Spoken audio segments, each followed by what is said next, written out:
For those who live under a rock, Need for Speed is a game series of arcade racing games. This is what we're going to be talking about today, one of the Need for Speed games, Need for Speed Undercover. This is Thomas here, and today we are going to be reviewing Need for Speed Undercover for the PlayStation 2 and Wii. This version was developed by Xcient Entertainment, as the 7th generation consoles and PC version were developed by Black Box. I'm re-reviewing this game because the old review doesn't go up to my quality standards for content on this channel. So anyway, without any more delay, let's get started. Now, before we begin, I have to get an elephant out of the room. This game uses a mirrored and retextured version of Need for Speed Most Wanted's map. This was good in my opinion, but in all honesty, shows how rushed this version of the game's development was. Also to note, this is Xcient Entertainment's only game using Black Box's engine. In fact, this uses an older version of Black Box's engine. This uses the version seen in Carbon. In fact, a lot of elements were recycled from Carbon. Auto sculpt, the menus, car selection, the graphics, challenge series, and assets from Carbon such as icons. This basically makes the game a Frankenstein of the 7th generation console's version of Undercover with Carbon's physics and gameplay engine, along with Most Wanted's pursuit milestones. This also means that the game doesn't have much original content for the player other than the watered down of the story from the 7th generation of console's version. Now, this game is not necessarily bad, but the game doesn't really have much going for it, considering it's running on older hardware. The Black Box's version of the game runs on the PlayStation 3's Emotion Engine, Xbox 360's chip, and PC. This version runs on the PS2's Emotion Engine, which, when comparing the cell processor of the PS3 and the Emotion Engine of the PS2, it's apples to oranges, considering that the cell processor is many times more powerful than the Emotion Engine. This is kind of like comparing AMD and Intel processors. Intel is more powerful, but it costs a pretty penny. So, obviously there's a demand for lower hardware for games, so this game was developed. And let's get back into the review. We're going to begin with gameplay. The gameplay is relatively intact from the previous entries Most Wanted and Carbon. This game is an arcade racing game with licensed cars and a narrative campaign. The control is just as good as the previous games, however, the physics are worse. For example, say you're grinding a wall. For no reason, midway through the wall, you will come to a complete stop. In fact, multiple walls or obstacles will make you come to a complete stop rather than bouncing back if you're high enough speed, and the physics are just not that good. The game also has new game modes from all the previous entries mentioned earlier. Circuits, sprints, lap, knockouts, speed traps, and toll booth events return from the previous entries.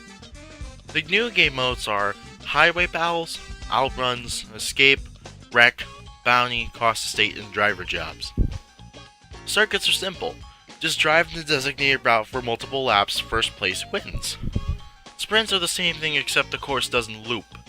Lap knockouts are circuits except when each lap ends, the last driver is eliminated until one driver remains. Speed traps are sprints with cameras where you are clocked to high speed. The driver with the highest speed total wins, but you lose speed if you are not finished when the other drivers have already crossed the line. Toll booths are checkpoint races with the checkpoints being toll booths. Now for the new game modes.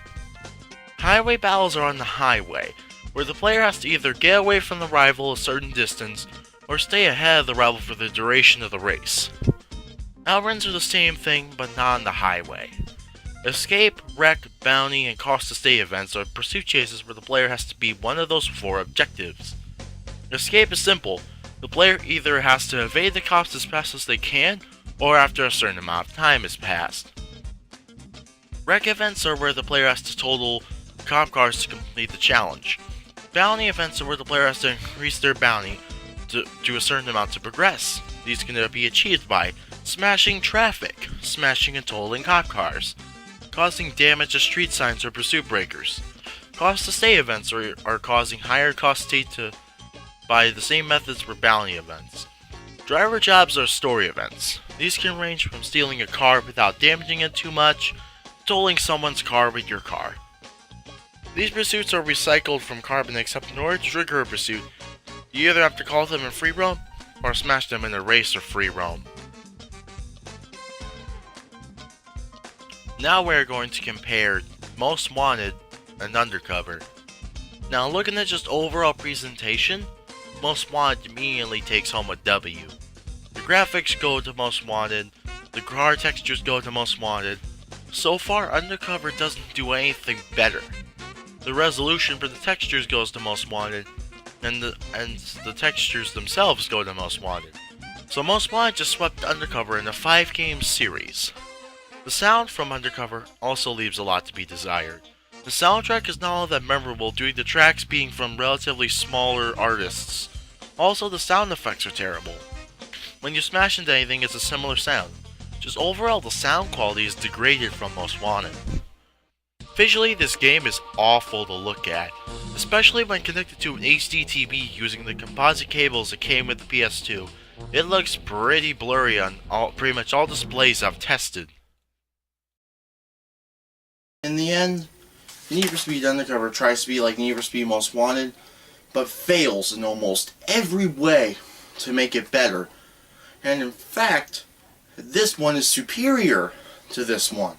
Most Wanted is superior to Undercover.